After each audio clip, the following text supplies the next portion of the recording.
நம்ம ஆதார் கார்டுல கரெக்ஷன் பண்ற ரெண்டு மெத்தட் இருக்குங்க. ஒன்னு நம்மளே பாத்தீங்கன்னா ஆன்லைன் மூலியமா கரெக்ஷன் பண்ணிக்கலாம். ரெண்டாவது நம்ம ஆதார் சென்டருக்கோ இல்ல இ சேவை மையத்துக்கோ போயிட்டு கரெக்ஷன் பண்ணலாம். இப்ப நம்மளே கரெக்ஷன் பண்ணா எவ்வளவு நாள் எடுத்துக்கும், ஆதார் சென்டர்ல இல்ல பாத்தீங்கன்னா இ சேவை மையத்துல கரெக்ஷன் பண்ணா எவ்வளவு நாள் எடுத்துக்கும் அப்படின்ற டீட்டெயில உங்ககிட்ட இந்த வீடியோல நான் ஷேர் பண்ண போறேன். இப்போ பாத்தீங்கன்னா எக்ஸாம்பிள் நம்மளே கரெக்ஷன் பண்ற ஒரே ஒரு ஆப்ஷன் அட்ரஸ் மட்டும்தான். இதை பாத்தீங்கன்னா நம்மளும் கரெக்ஷன் பண்ணலாம், பிளஸ் இ சேவை மையத்திலையும் போய் கரெக்ஷன் பண்ணலாம். அது மட்டும் இல்லாம ஆதார் சென்டர்லயும் போய் கரெக்ஷன் பண்ணலாம். சரி, ஓகே. இப்ப நம்மளே கரெக்ஷன் பண்ணும் பொழுது எவ்வளவு நாள் எடுத்துக்கும் பார்க்கும் பொழுது 7ல இருந்துட்டு 10 நாளுக்குள்ள எடுத்துக்குங்க நம்ம கரெக்ஷன் பண்ணும் பொழுது.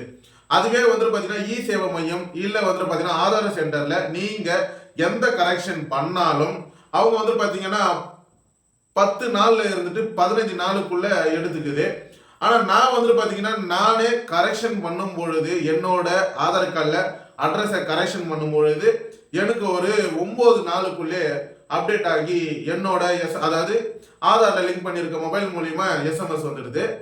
இதுவே பாத்தீங்கன்னா நம்ம name correction, date of birth correction இதெல்லாம் பண்ணும் பொழுது 10 நாள் இல்ல 15 நாளைக்குள்ள கரெக்டா டைம் எடுத்துக்குது.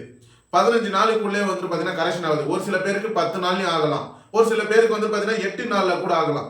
காரணம் என்னன்னு பார்க்கும் பொழுது கரெக்டான டாக்குமெண்ட்டை நீங்க சப்மிட் பண்ணிருந்தீங்கன்னா சீக்கிரமா முடிஞ்சிடும்.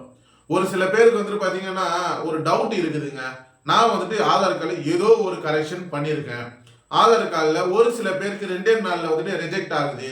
ஆனா எனக்கு பாத்தீங்கன்னா இவ்வளவு நாள் ஆகியும் ரிஜெக்டும் ஆகல, ப்ராசஸ்லயே இருக்குதுங்க. இப்ப இதுக்கு என்ன காரணம் அப்படின்னு நீங்க நினைச்சிட்டு இருந்தீங்கன்னா கவலையே பட தேவையில்ல. அந்த மாதிரி ஒரு 5 நாளுக்கு மேல தள்ளிட்டாலுமே உங்க ஆதார் கார்டுல கரெக்ஷன் அப்டேட் சக்சஸ்ஃபுல்லா வந்துடும்.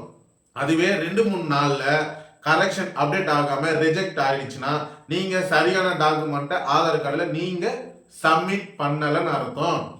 அதால கரெக்டான டாக்குமெண்ட்டை சப்மிட் பண்ணிருந்தீங்கன்னா 7ல இருந்து 10 நாளுக்குள்ள, அதே மாதிரி 10ல இருந்து 15 நாளுக்குள்ள கரெக்ஷன் கண்டிப்பா ஆகிடும். 15 நாளுக்கு மேல உங்களோட ஆதார் கார்டு கரெக்ஷன்ல நாட்கள் தள்ளி போகாது, உடனே அப்டேட் ஆயிடும். இந்த சப்ஸ்கிரைபர் கமெண்ட் பண்ணிருக்காரு, அவருக்கு மட்டும் இல்லாமல் உங்களுக்கும் நான் இந்த வீடியோல டீட்டெயிலா ஷேர் பண்ணிருக்கேன்.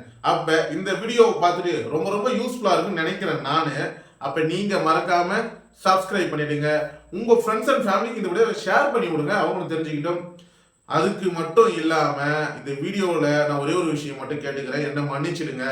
ஏன் நான் சொல்றேன் பாத்தீங்கன்னா என்னோட வீடியோஸை நிறைய பேர் என்னோட ஃபேமிலி சர்க்கிள்ல இல்ல என்னோட ஃப்ரெண்ட் சர்க்கிள்ல நிறைய பேர் உங்க வீடியோவை பார்த்தேன், ரொம்ப யூஸ்ஃபுல்லா இருந்தது அப்படிலாம் நிறைய பேர் நேர்ல பார்த்து பேசும்பொழுது ரொம்ப எனக்கு ஒரு நான் ஆடியன்ஸ் கிட்ட கரெக்டான விஷயத்தை தான் கொண்டு போய் சேர்க்கிறேன்ற ஒரு நம்பிக்கை எனக்குள்ள வந்துடுது. அது மட்டும் இல்லாம நான் கொஞ்ச நாளா வீடியோவை அப்லோட் பண்ணல. காரணம் என்னன்னா நிறைய பேர் நிறைய விதமா கமெண்ட் பண்றாங்க. அந்த ஒரு காரணத்துக்காக நம்ம இவ்வளவு கஷ்டப்பட்டு ஒரு இன்ஃபர்மேஷனை கொண்டு போய் உங்ககிட்ட சேர்க்கும் பொழுது இந்த மாதிரிலாம் கமெண்ட் பண்றாங்களேன்ற ஒரு வெறுப்பு இருந்துச்சு. நான் வீடியோவை அப்லோட் பண்ணல. ஆனால் நிறைய பேர், நான் 2 பேரு எனக்கு அந்த பேடான கமெண்ட்டுக்கு 10 பேருக்கு அதாவது யூஸ்ஃபுல்லான இன்ஃபர்மேஷனை நான் அதை தடுக்கிறேன்றதுக்கு இது ஒரு முற்றுப்புள்ளியா கூட இருக்கலாம். ஏன்னா நிறைய பேருங்க என்னை நேரில் பார்த்துட்டு நான் உங்க வீடியோ பார்த்தேன், நீங்க ஒரு யூடியூபரா அப்படிலாம் கேட்கும்போது ரொம்ப சந்தோஷமா இருந்துச்சு. கண்டிப்பா இதுக்கப்புறம் தொடர்ந்து நான் வீடியோ அப்லோட் பண்றேன். அப்ப நீங்க பண்ண வேண்டிய விஷயமே மறக்காம சப்ஸ்கிரைப் பண்ணுங்க. உங்களுக்கு வேற என்ன டவுட் இருந்துச்சுன்னா கமெண்ட்ல சொல்லுங்க. கண்டிப்பா ஃபியூச்சர்ல நான் வீடியோ அப்லோட் பண்றேன், அதுக்கான டீட்டெயிலை ஷேர் பண்றேன். தேங்க்யூ.